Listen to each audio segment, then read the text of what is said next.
Bonjour et bienvenue à la Media Box. Aujourd'hui en plateau, je reçois le vice-président du Congrès des pouvoirs locaux et régionaux du Conseil de l'Europe, Monsieur Xavier Cadoré. Bienvenue, Monsieur Cadoré. Bonjour. Merci d'être venu. Aujourd'hui, on va parler de la situation en Géorgie. Il y a un débat d'urgence qui vient d'être terminé, qui s'est tenu. Expliquez-nous un peu pourquoi le Congrès a-t-il décidé de tenir ce débat d'urgence? Écoutez, le bureau m'a chargé de présenter ce projet de déclaration parce que le sommet de Reykjavik a chargé le Congrès, au même titre d'ailleurs que les autres institutions du Conseil de l'Europe, je cite, de protéger nos fondements démocratiques, de relever les défis posés aux droits de l'homme et à l'état de droit en renouvelant l'engagement envers les valeurs et les principes du Conseil de l'Europe. Donc, nous avons une mission, celle de défendre ces fondements démocratiques, et il nous a semblé qu'à la lueur des dernières lois géorgiennes, une loi sur les restrictions pour les ONG qui sont considérées comme des agents de l'étranger, ça nous rappelle quelque chose. Et puis une dernière sur la famille qui vise les communautés LGBTQI.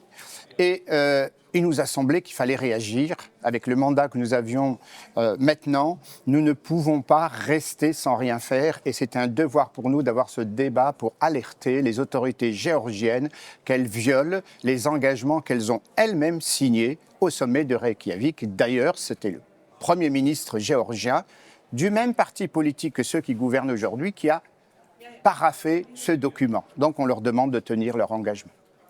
Et comment la situation actuelle dans ce pays impacte-t-elle les pouvoirs locaux géorgiens au vu des préoccupations exprimées par le Congrès concernant les développements au niveau national?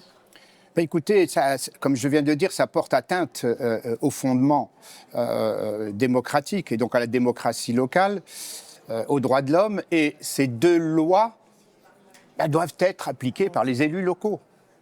Donc ils vont appliquer des lois qui ne sont pas conformes aux valeurs démocratiques et aux droits de l'homme. Donc c'est ce qui nous préoccupe, ces violations, j'allais dire, vont obliger les élus locaux, même s'ils considèrent que ce sont des violations, vont être obligés de les appliquer parce que c'est la loi et elle s'applique. Et enfin, qu'est-ce que le Congrès peut faire pour provoquer un changement et une évolution positive de la situation? Alors d'ailleurs, et c'est ce qu'on dit souvent, au Congrès, nous sommes la diplomatie des territoires. Déjà, la Géorgie reste un ami, nous dialoguons, nous gardons le contact. Nous avons prévu une visite de haut niveau par le président du Congrès après les élections législatives, ce qui prouve notre souci de ne pas interférer. Mais nous souhaitons que cette visite de haut niveau qui aura lieu après rappelle ces engagements qui ont été pris. Enfin, nous continuons le monitoring, c'est-à-dire le suivi de la charte, les activités statutaires dans ce pays. D'ailleurs, il y aura une observation des élections par l'Assemblée parlementaire, ce sont des élections législatives, et nous, à notre niveau, nous continuons le monitoring. Donc voilà, nous disons à nos amis géorgiens, ces lois contreviennent à vos propres engagements.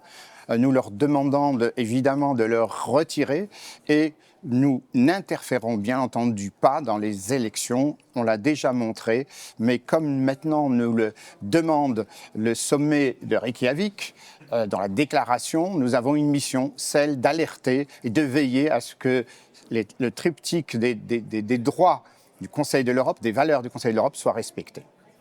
Merci, Monsieur Xavier Cadoré, le vice-président du Congrès des pouvoirs locaux et régionaux du Conseil de l'Europe. Merci d'être venu et pour cette interview.